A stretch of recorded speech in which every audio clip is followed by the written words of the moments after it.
In passive systems, also known as thermosiphon systems, the tank sits above the collectors.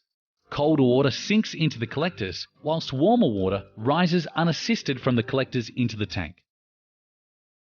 The tank may sit on the roof with the collector, a close coupled system, or within the roof cavity above the collector, a gravity feed system.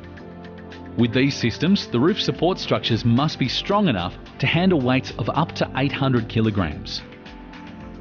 Active systems use a small pump to move water between the collectors and the tank. The location of the tank can be within the roof or on the ground. Each type of system has advantages. A passive system is space-saving and is easy to maintain with no moving parts. An active system is unobtrusive, lightweight, can use an existing tank, and the tank can be located closer to where hot water is used, reducing heating loss in pipes, but the pump uses some energy. There are two collector types to choose from: flat plate and evacuated tubes. Evacuated tubes have the advantage of receiving perpendicular radiation for a greater part of the day. This, combined with their vacuum insulation, means good winter performance. Flat plate collectors, particularly if purchased as part of a closed couple system, can be more affordable than evacuated tube collectors. However, the prices of evacuated tubes has fallen in recent years. Collectors should ideally face true north in a shade-free position. Facing the collectors 45 degrees from the north will result in only minor reductions in performance. The ideal inclination is the angle of latitude plus 5 to 10 degrees. Sydney's latitude is 33.5 degrees, so an ideal angle of inclination would be around 40. However, plus or minus 15 degrees would still provide adequate performance. If your collectors face due east or west, the lower the angle of inclination, the better. However, to allow thermosiphon flow, you must always keep the angle above 10 degrees.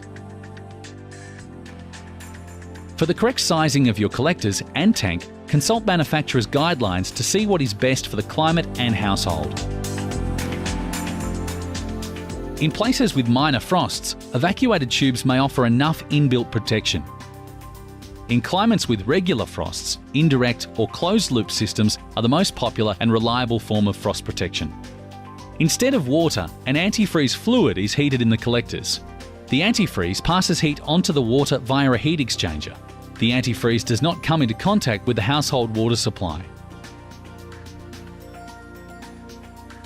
Other frost protection methods are available, such as frost protection valves, temperature programmable pumps, and drainback systems. In an Australian summer, water in collectors can easily approach boiling point.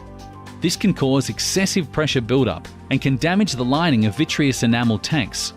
The Australian standards state that solar hot water systems must provide over-temperature protection without draining water, so a temperature pressure relief valve is not enough.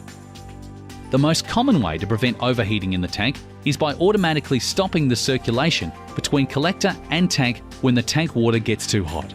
This can be done using a solar control valve or a temperature-controlled pump. See the fact sheet on the Trade Secrets website for more information about how to control for frost and overheating. The solar hot water system will require boosting at some times of the year.